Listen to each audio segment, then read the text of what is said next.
everybody! How you guys doing today? Swamp Donkey back here again with another new player's guide to Gates of Survival. And today we're going to focus on skilling.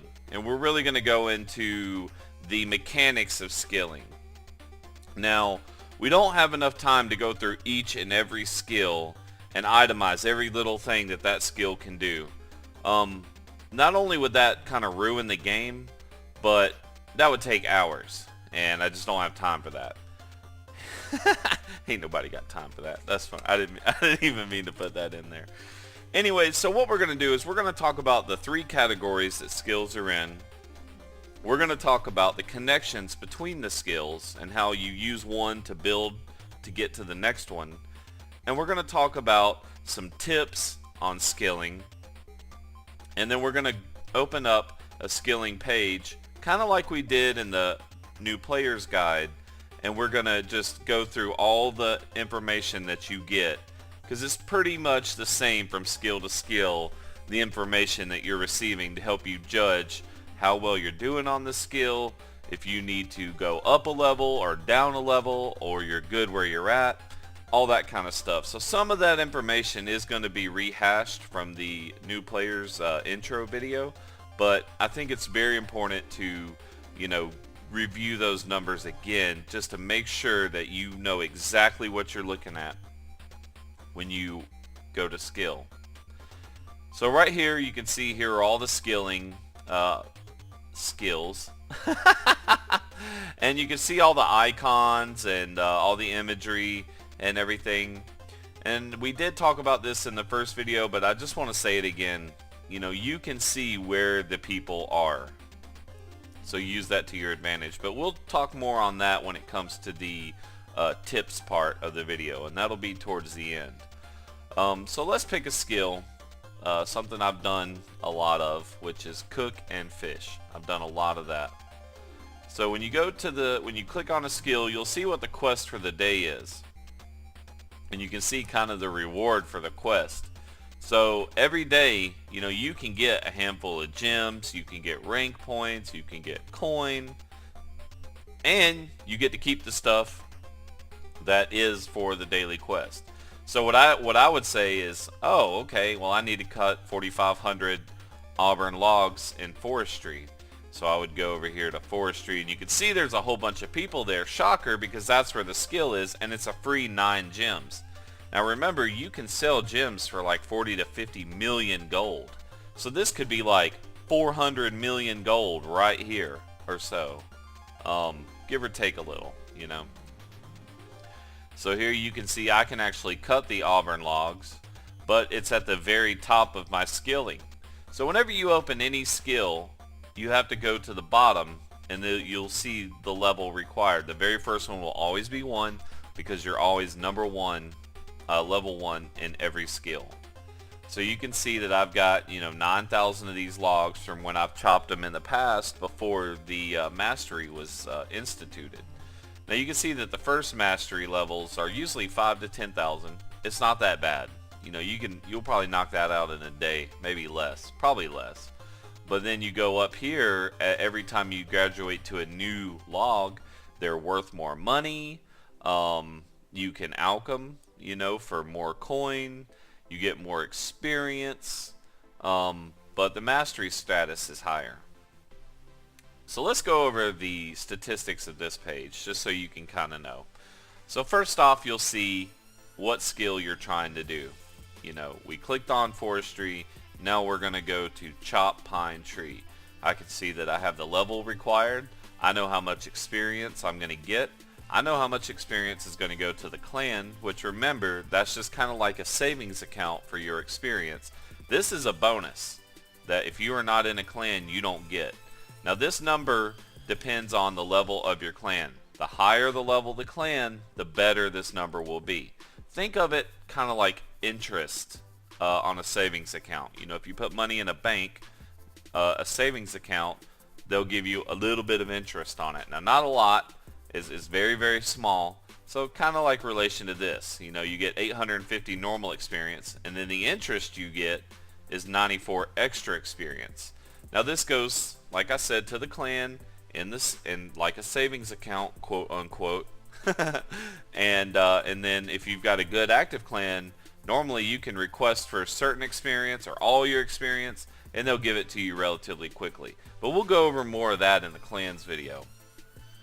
This is very important here. You can see base gathering time. So you can see right here I've started a gather back on December the 17th for Auburn logs because I really needed them, and I just haven't gone back and canceled it yet. So what this means is it takes 120 seconds to passively gather these logs right here without you having to actively do the skill. And we'll go over the gathering grotto a little bit in this video. There's not really much to it other than like, let's say, if what I'll do is I'll cancel this so I can show you exactly what I'm doing. And you can see I'm level 199 in gathering, whatnot. And let's go back to forestry. And then now right here you see there's a new button. Okay, start passive gathering. Alright, so if I started that, you can see that now it's gathering pine logs for me. You can see the time I started it. You can see the forestry and gathering experience. Now you can see that the experience is much smaller than if you were to actively do the skill, which is nice. Now this says every 12 seconds, and I believe it said every 120 on the skilling page, so I could be mistaken. It does. Maybe that's an error. I'm not sure. We'll look into that. Either way, below here you can see how many you have. You can see the rank points you get if you succeed, if you fail, the buying and selling price, the alking, all that good stuff. So let's click on the skill. And right here up top, this is everything that all this kind of adds up to. We'll show you this. So you can either just watch this, or if you like seeing the breakdown, you can come down here and view all of this. Now here you have your level, your experience that you currently have, and what you need to level. So I don't need a full 127 million experience to level. I really only need like 8 million, give or take a little. And again, you can see all the numbers, your attempts. You can see the successes, which I'm 93% successful in this skill, and the failures, which is 6%. Now, me being personally or swamp donkey, I can't really affect this number. You get your bonus equipment automatically, so really it's all how you manage it. So let's say you want this number higher. Well, you would have to do skills that are like below your level, so you have a higher success chance. The higher this number is means that you're pushing the envelope and you're always doing the next greatest level of skill that you could possibly do. The very second you level, you go to the next level. That's going to make this number higher, but in my opinion, it does move you up the chain a little bit faster. So here you can see what equipment you have. I have a rune hatchet. You can see the timer. So right now this is my base timer of 8.75 seconds. We do not have a haste active right now. You can see how many logs I've chopped. You can see how many that I have.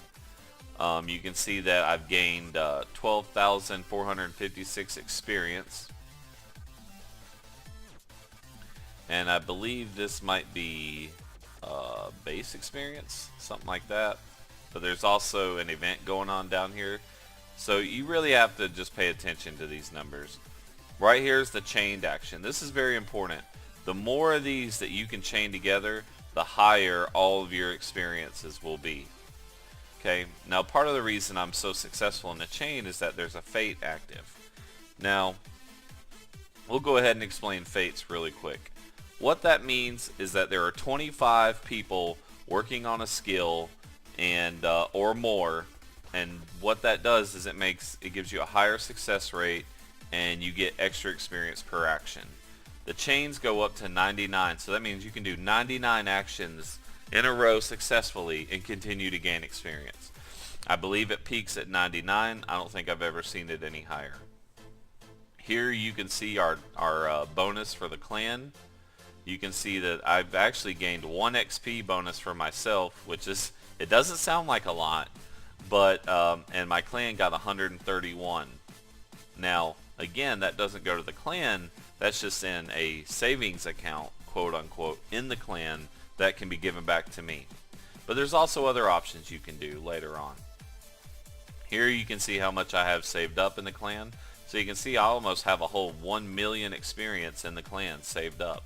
And that's mine. No one else can get it unless I give it to them. It'll show you like what you can do next. So in 71 levels I can chop sacred logs. Here's where you can see like boosts that are active. You can see we have a decouple boost that's 10 times. And it was activated by the community. And we'll go over how you do that in another video. You can see the pet spotlight right here. So if you have a pet that you're trying to level up, you can say, hey, right now there's a 2 times pet experience for cooking, so I'm going to go do cooking until 9 a.m. and then I can come back and do this or whatnot. Here you can see that I do not have the right pet set for forestry. So this is a good kind of like saying, hey, you know, change your pet out real quick. You can see timed events, so you can see that the afternoon is the best time to cook, or not cook, but what are we doing? Cutting logs.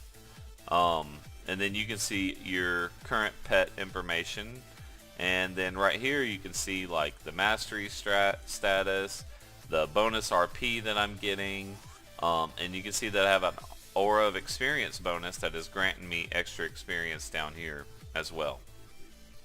So that's all the stats when it comes to skilling. I'm going to claim my hourly bonus. Here's what it looks like when you actually claim it. You can see you get all your auras and everything like that. Very, very important. Do not do that. Or do not forget to do that, rather. So, how are the skills broken up? Well, they're basically broken up into 3 categories. You have your gathering skills, you have your production skills, and you have your supportive skills. So we're only going to go over a couple in each, but you can check out the wiki for a full listing. But for gathering, it's items like fishing, forestry, mining. You're just getting stuff. You are gathering stuff. Production, it would be like baking, cooking, crafting, fletching, you know, forging, things like that. You are building things. You are producing things. And supportive skills are like agility, which makes your timer go down. So it's a very important skill to use, and I believe it might affect your CAPTCHA, extending it longer. I'm not sure. Don't quote me on that. I'm not 100%.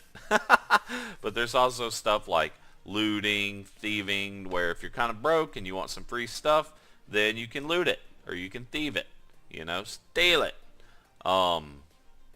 and whatnot. So those are the 3 main categories. But on the wiki, there's also a combat category and there's an upcoming category. Now the combat is going to be on its own separate video because there's a lot to talk about with combat. And then the up and coming, you can see like what skills are due to be released into the future, because they're always developing this game. There's always new things coming in and out. So let's talk about skilling connections. How can you connect one skill to the other? Well, for example, if we go over here to cooking, you can see that you need a fish and a log. So for cooking, you have to do fishing and forestry. So down here at the very bottom, where you cook, what is it, sardines, shrimps. You cook shrimps. You have to fish and catch the raw shrimp. Then you have to have cut pine logs. And you can see I have a whole bundle here. So if we click cook shrimp, you can see I burnt the shrimp. Oh man, that's crazy. I'm level 1500. I can't burn the shrimp, but I burnt the shrimp. But that's okay. It's not a big deal. But you can see that it'll show you what inventory you have left. So I can cook this as long as I have both of these at the same time. But if I run out of one, I won't be able to do this any longer. Okay, what's next? Firemaking. You have to do forestry to firemaking because you have to cut logs for that. Forging is a big one. because you need to mine the ores, then you smelt the bars, which is another connection within itself, and then you take the bars and you go to forging. Now with mining, it's very important that you know what you need to forge. So right here you can see you have like what is this? Elements. You have copper, tin. So let's say you mine a whole bunch of copper and you're like, okay, I want to make, you know, a copper bar, which doesn't exist, but you may not know that when you very first start the game. So when we go to smelting, you come down here and you can see, well, there's no copper bar, there's a bronze bar. Oh, well, I need copper and tin to do bronze. You know, other materials you can do on their own, like silver and iron, but then up here to get steel, you have to do iron and coal and gold, and just keep in mind how many you have of each, so you know like how long you can do the skill. Okay, what else? Fletching is where you make like arrows, bows, things like that. You need forestry for that. Woodworking, same thing. You need forestry. You got to cut the logs so you can turn them into planks. As far as looting goes, little heads up for looting, you must complete quest 5 in order to loot. I have not done that, so I cannot even look at what level 1 looting is yet. And on a separate video, we'll do that. Prayer is a very good one here. Prayer, what you do is as you battle monsters, you will get, you know, bones and skulls and things like that, and you can bury them for prayer experience. Now, what you do is when you level, so you can see like I'm level 163 in prayer, we're going to go to the church, and you can see what you want to pray. And it gives you certain bonuses. I believe they're all combat. Yep, they're all combat related. So like right here, I can do this one, and I can enhance my strength for by 40. So you can see that there are plenty of prayers. I just haven't unlocked them all. The cool thing about prayer skilling though is that I'll show you right here. You can actually do a by times 10. So you can get like a bunch of experience, you know, 231,000. You can see that I could level this in 5 minutes by doing that. And I have a ton of bones because I've done a lot of combat. Okay. What else? You have to mine elements so that way you can do rune binding. So we'll go up here. Now I've never done any rune binding, but through the power of claiming my bonuses, I'm actually at level 127. And I lied. Apparently I've done 97 attempts at rune binding. But that's nothing, you know, because remember there's some skills where I have over 1 million attempts. So keep that in mind. But here you have to mine elements, so then you can bind into runes. Okay, what else? Rune binding to spell crafting. You have to use these. So let's say I did a bunch of flame runes, then I could go to spell crafting and cast the appropriate spell to use these. But I can't do that if I didn't mine the elements to then bind to the rune to then go cast. So you see how they all build off of each other. So this video is kind of dragging on a little bit longer than I thought it was going to, just to be honest, but we're about to wrap it up. So a few tips for skilling to help you out. Number 1, use the fates. It is well worth it to use the fate, even if you're like, man, I really want to get to a certain skill and I can't, I can't smelt, gold yet, but I really want to smelt gold, but I'm almost there. But like, let's say no one's smelting gold and everyone's doing mining like they are, it may be worth it to go ahead and work on your mining for a while just because you get the fate. And it's better experience, it's higher chance of success, and if you want to pump that success numbers up, those are rookie numbers, man. You got to pump them up like Wolf of Wall Street, anybody? It just helps. It helps makes things go much quicker. Tip number 2, know your CAPTCHA timer. The worst thing you can do is get all set up and you're ready to skill for quite a while, and then you go to watch a movie or you let it idle and you AFK for a bit, and then you come back and your CAPTCHA ran out like 2 minutes after you stopped looking at it. Like, know your CAPTCHA. Make sure it is set up and ready to go. Like you can see, mine is good to go until tonight at 9:30, and I'm recording this video at 9 a.m. I think I reset this at some point yesterday. If you click on it, it does take you to the bank because it's not, this link is not active, so it kind of defaults this area to the bank. But this will turn red when you need to use it, and obviously you'll just be able to say, okay, it's past that time, I need to refresh my CAPTCHA before it stops me from skilling. Finally, make sure you have the needed materials so you don't run out. So you checked out the fate. You know, let's say there's, you know, a fate for hunting for some reason, and maybe there's a daily quest for hunting. So you come over here and you get started, and you got your CAPTCHA set up, and you got time set aside so that you can just bang this out for a while, and then so you start watching a movie, you AFK for a bit, and 10 minutes into it, you run out of traps because you didn't make sure you had enough traps. Make sure you have the needed materials to do the skill for as long as you want to do them. That's the worst thing you can do, is to step away from your computer for a bit and come back expecting this huge gains and a huge surplus, and to see like what you've done, and then you've caught like you've done 10 actions and you ran out. Like that would be a bummer. So anyways, guys, I think that's pretty much going to be it for the skilling video. If you want to leave a suggestion down in the comments for other videos that you think would help you understand the game better, if you have any questions, feel free to, you can send me a private message in the game, you can send me a message, you can put a comment on the video. I answer every comment, and just try to help out. So thank you guys so much. Y'all have a great day. Swamp Donkey out.